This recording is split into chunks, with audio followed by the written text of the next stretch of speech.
our human rights are still violated. Thousands of asteroids, we cannot remain silent.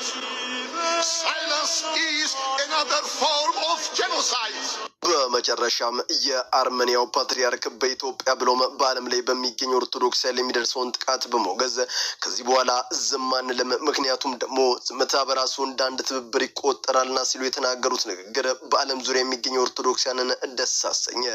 ለመሆኑ ፓትርያርኩ ምን ብለው ነው? አብረን እንመለከታለን።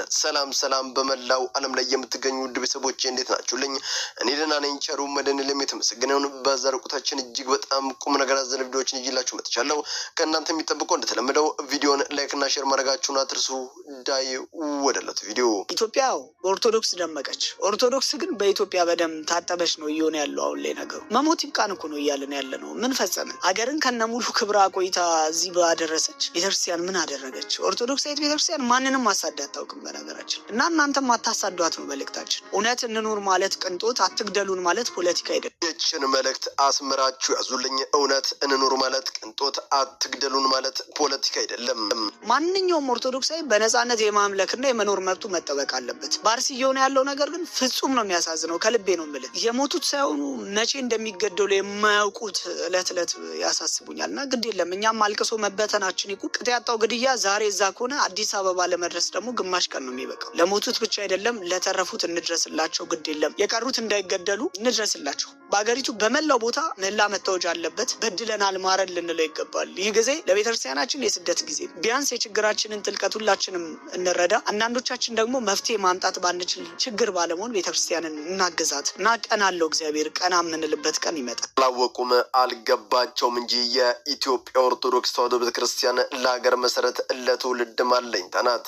ከአፍሪካ ያልተገዛች ሀገርና ስንልም እኮ በምክንያት ነው። ፋሺስት ኢጣሊ የሀገር ዳር ድንበር ጥሶ የኢትዮጵያን እምነት ባለ ትውፊት ሊቀየር ቢመጣ ሲነኩ እንደ ንብ የሚናደፉት አበው አባቶቻችን ታቦቱን ከፊት አስቀድመው ዘመናዊ ጦር ታጥቆ የመጣውን ፋሽስት አሳፍረው መልሰውታል። በፈጣሪ ገዛና እርዳታ።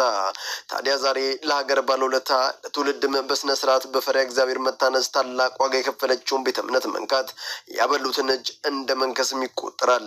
ወላሂ እኛ ሙስሊሞች ኦርቶዶክሶችን ከምድረገጽ እናጠፋለን። ታያላችሁ፣ በቅርብ ጊዜ ኦርቶዶክስ ትጠፋለች።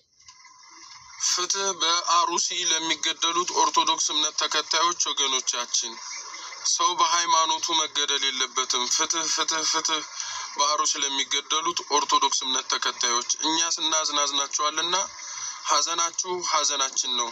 በጣም ያማል ሰው በሃይማኖቱ ሲገደል። ፍትህ በአሩሲ ለሚገደሉት ኦርቶዶክሶች። ይህንን ቪዲዮ ያቀረብኩላችሁ በውሃቢያና በትክክለኛ ሙስሊሞች መካከል ያለው ልዩነት እንድታውቁ ስለፈለኩ ነው። ውሃቢያ ማለት የቦኮ ሃራም፣ የአልቃይዳ፣ የኤስአይኤስ ሴል ሲሆን በአስተምሮቱም ከነዚህኞቹ በእጅጉ ይለያያሉ። ውሃቢያ ዓላማው አንድና አንድ ነው። እሱም በዓለም ክርስቲያኖችን ታሪክ አድርጎ ኢስላማዊ መንግስት መፍጠር። እነዚያ ደግሞ ነብያቸው እንዳዛቸው ሀበሻን አትንኩ ሲል ከኢትዮጵያ ጋር ተከባብሮ ተቻችሎ መኖር ይሻሉ። ኢትዮጵያ የቤተ ክርስቲያን ብሎም የህዝብ ጠላት የሆነው ውሃቢያ ከኢትዮጵያ ምድር ካልተነቀለ መቼም ሰላም አንሆንም ወዳጆች። አሐዱ ሳይባል ለመድረስ የሚገሰግስን አንድ ምስኪን አባት ህይወት መቅጠፍ እንዴት አስቻላችሁ?